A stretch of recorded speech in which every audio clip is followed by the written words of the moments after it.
चलिए fair copy Hindi की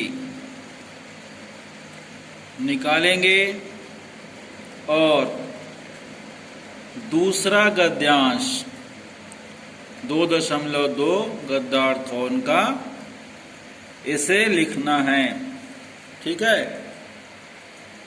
इसके पूर्व में मैंने जो आपको संदर्भ बताया था पहला वाला, वही संदर्भ चूंकि इसी पाठ का है इसीलिए उसे हम पूर्वानुसार लिख सकते हैं।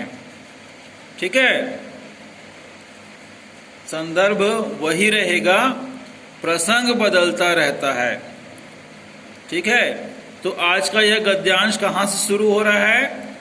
अब रोज सवेरे नृत्य और संगीत डेस डेस डेस, और ये कहाँ तक जाएगा? उसे प्रजा के सामने पेश किया गया। इसका प्रसंग लिखना है। ये हो गया गद्यांश। इसका प्रसंग हमें लिखना है। लिखेंगे डेस देकर प्रस्तुत गद्यांश में राजा के जीवन के विषय में तथा उनकी रुचियों को बतलाया गया है। पूर्ण विराम। ये इनका प्रसंग हो गया। ठीक है। अब देखिएगा व्याख्या में क्या कहते हैं लेखक जी। व्याख्या लिखेंगे डेश देकर लेखक परमार जी कहते हैं कि राजा राजेंद्र शाह के दरबार में रोजाना सवेरे कॉमा करेंगे संगीत की महफिल जमती, कॉमा नाच गाने, दोनों के बीच में योजक चिन्ह आएगा, नाच गाने के साथ संगीत की धुन,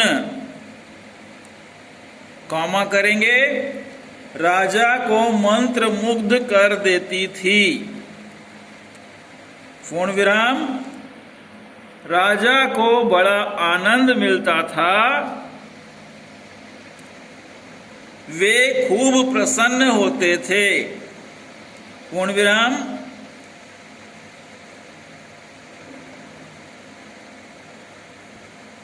पुरोहित रामचरण उन्हें बीच बीच, दोनों के बीच में योजक चिन्ह आएगा। ठीक है।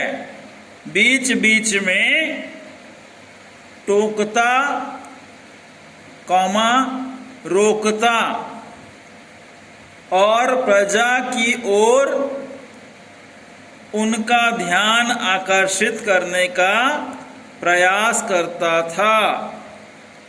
लेकिन राजा राजेंद्र शाह पर रामचरण की बातों का कोई असर नहीं होता था, पूर्ण विराम।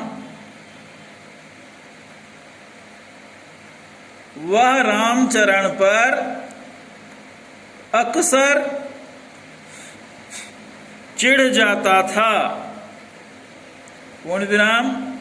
धीरे धीरे बात बढ़ती गई, कॉमा करेंगे क्योंकि रामचरण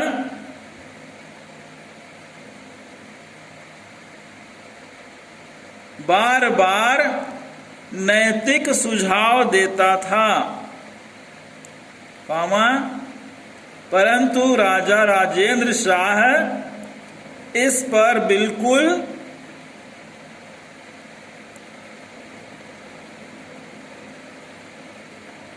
ध्यान नहीं देता था और अपने कर्तव्य का पालन नहीं करता था, पूर्ण विराम। रामचरण प्रजा के हित की बात राजा से कहता,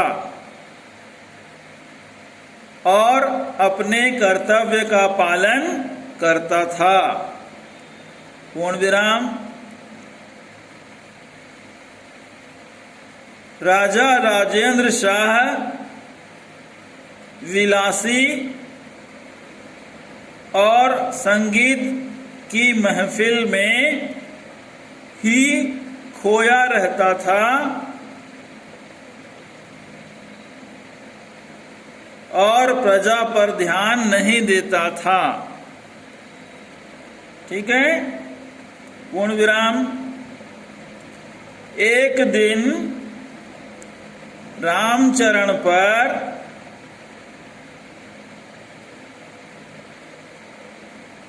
राजा के चाटुकार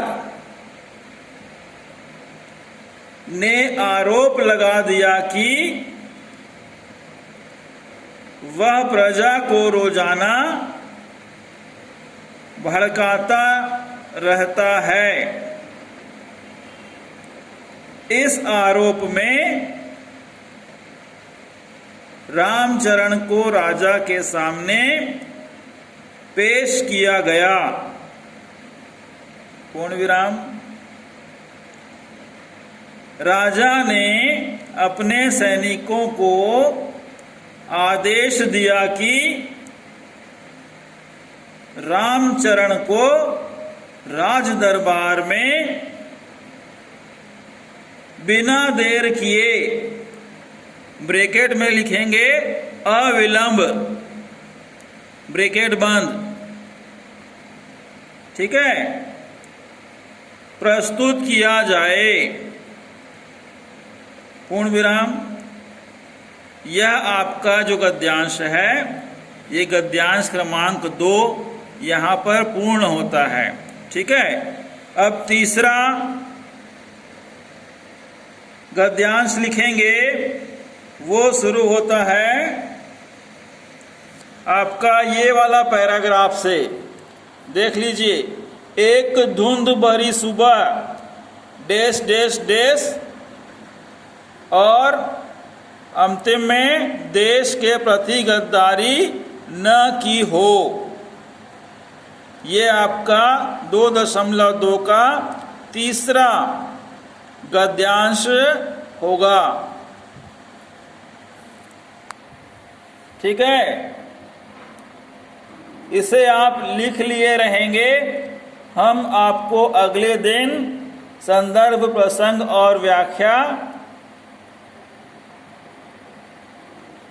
को बतलाएंगे, जिसे आपको फेयर कॉपी में लिखना है।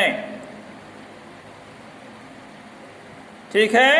अपना ध्यान रखिए, हमेशा मुस्कुराते रहिए। धन्यवाद।